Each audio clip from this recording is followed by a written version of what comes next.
What do emergency response vehicles, luxury yachts, Coast Guard vessels, and BC Hydro smart meters have in common? They all have data networks designed by Kevin Sebastian of Toolcomm. They need data transmission that works all the time securely so hackers can't break in. Police and other emergency responders need to be able to talk to each other. Yachts and Coast Guard vessels need to communicate flawlessly in the unforgiving maritime environment. And BC Hydro needs to know how much power you're using and when you use it. Kevin is part of a design team building a smart meter network that will enable BC Hydro to communicate wirelessly with its smart meters.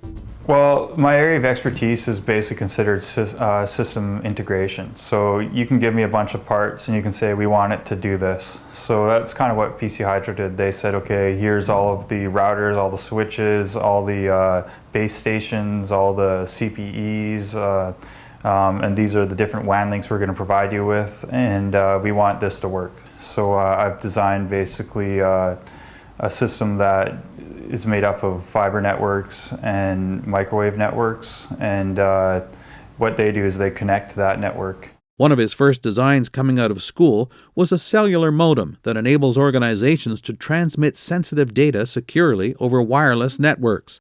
It's full of a bunch of fancy hardware I've developed and designed, and this hardware will actually give you some pretty record-breaking speeds over the current cellular network and gives the users the option to encrypt it all.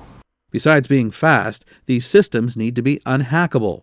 Oh yeah, absolutely. There's a security concern always, especially when you're using public networks. Like that, it's actually one of my areas of expertise is actually defining how secure a system is, and a lot of the times I'll put them through so much testing just to ensure that, you know, this system cannot be penetrated by hackers, right? Some of his designs are a little more playful.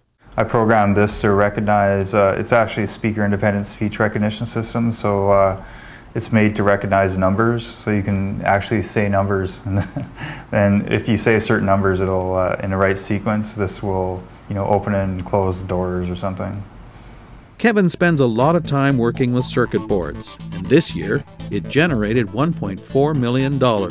I'll program it to perform some sort of a function, then I'll grab my oscilloscope or my traffic generator, and I'll just watch the traffic and then just make sure that it's actually working the way I want it to work.